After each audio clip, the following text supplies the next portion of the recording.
Hey, working on the 5x10 Teardrop Camper without a galley. Got my new tripod with one of those little things where I put the plate on the bottom of the camera here and it just fits right in there, which is awesome. No more of that screwing noises. And when you run the thumb screw up, it's crackle, crackle, crackle. Okay, so this side of the trailer I haven't sanded up and polished yet, or the front. I've sanded a little bit, but you can see down the side of this one. It's pretty shiny. You can see reflections in it. Hope I'm not moving too fast. Yeah, alright, use a tripod so you don't make people seasick. Tripods are cheap, get one. This is my new one.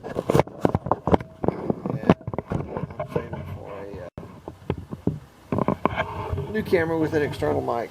Here we go.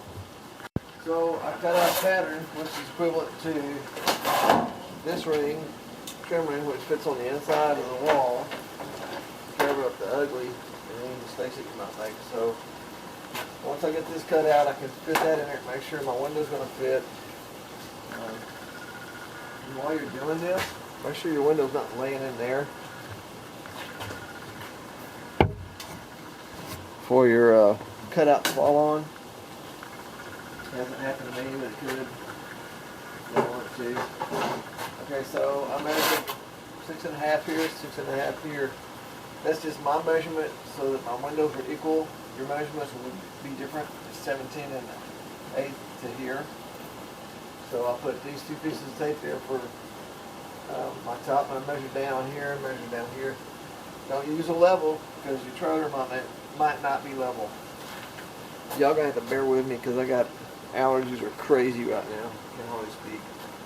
So I have a piece of tape here that shows me there's my stop. So this is here and there like that. I'm gonna throw this in here. I'll lay it in there. Get my spade bit. Then we'll drill about 2/3 of the way through and stop, and then go around the inside and drill the rest of the way back through so that when you're drilling and you're pushing, you don't splinter the inside because that trim ring is not that big.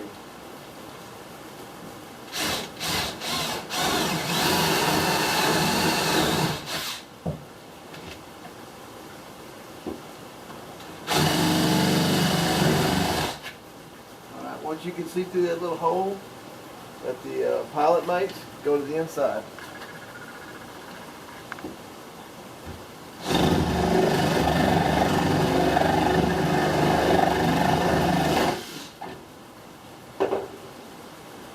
Alright, so remember when your saw blade's in here reciprocating like this, cutting, it's pull it up so it's going to splinter this a little bit. If you got a razor knife, you can go along here on the outside of your line and just gently score that a little bit.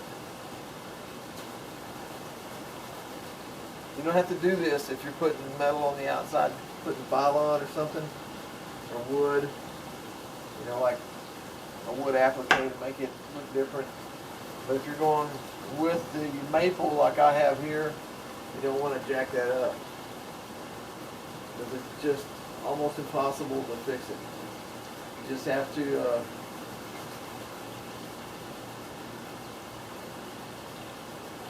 kind of make a patch on it and just call it patina, which is called me pissed off every time I look at it. So you can call it patina or you can call it what you want.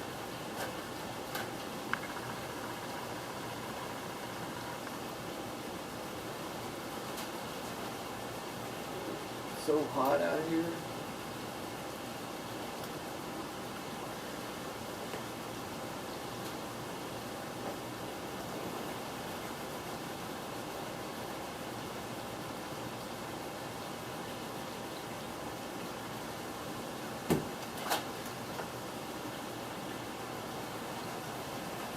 I don't know. I don't like chips and nicks and dings, but it is what it is. It's handmade, homemade, whatever.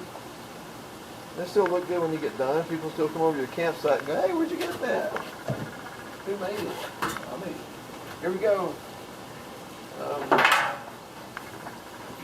got headphones on, you might want to turn the volume down. We're going to do some sawing here.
Saw completely stop before you pull it out, otherwise it'll hit it, make an ugly spot.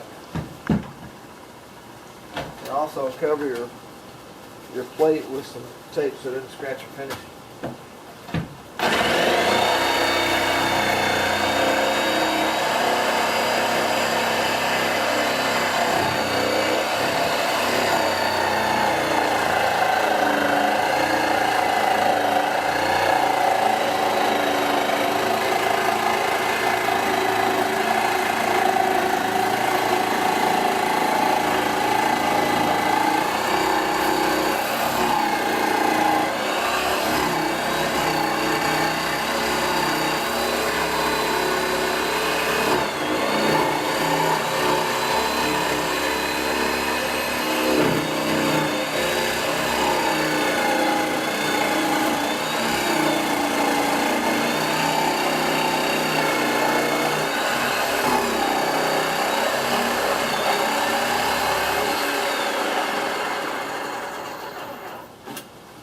Now's a good time to grab a piece of that duct tape you had a while ago. Slow down the descent whenever you finally make your finished cut, so you don't hit anything or chip something.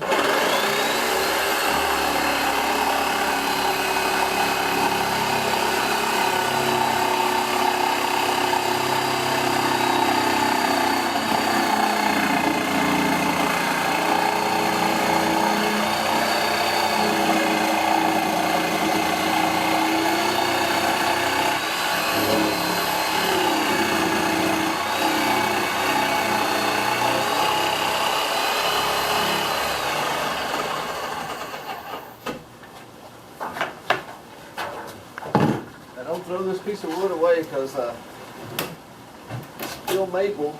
It still looks good, so you can make other stuff out of it. And then you got your bezel, trim ring. Look at that, it's right in there, no issues.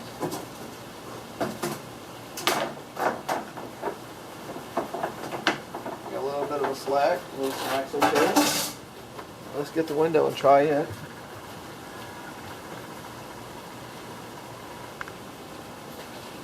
Be right back. Hang on right there. I just had to go to the east wing of the trailer.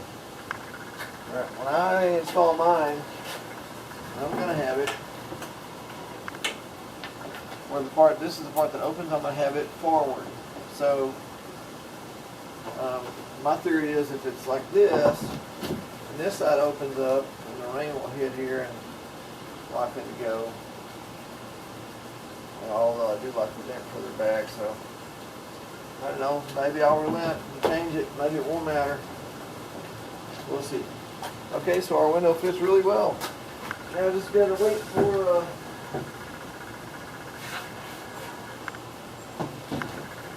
my beautiful wife to get home and she can hold it while I put in the fasteners to hold it in. In the meantime, I'm going to shut the camera down and then we'll coat these bare edges with some epoxy.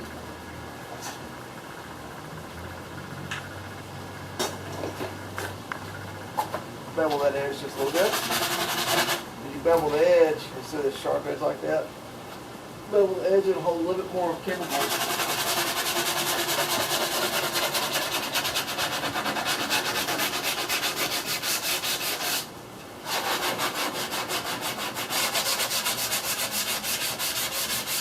So by making a pattern like I did,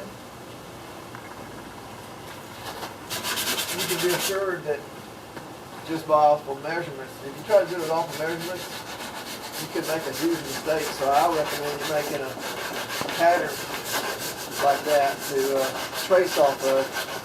Check the pattern a couple of times after you've made it, make sure it's correct.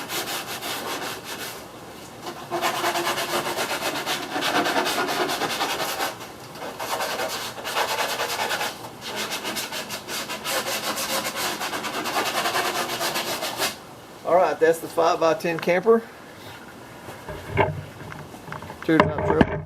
You can see the front has not been worked on too much. Right now I got a temporary tongue box. That's just an old cooler that was kind of jacked up. So we went camping a couple weekends ago and I needed a tongue box. Didn't have one yet, so I threw that on there, bolted down. I'm going to put some string on there, tighten a bow. People go, "Is that all that's holding that down?" I'm going to say, "Yeah." Alright, 5x10 Teardrop Camper. Thank y'all for watching.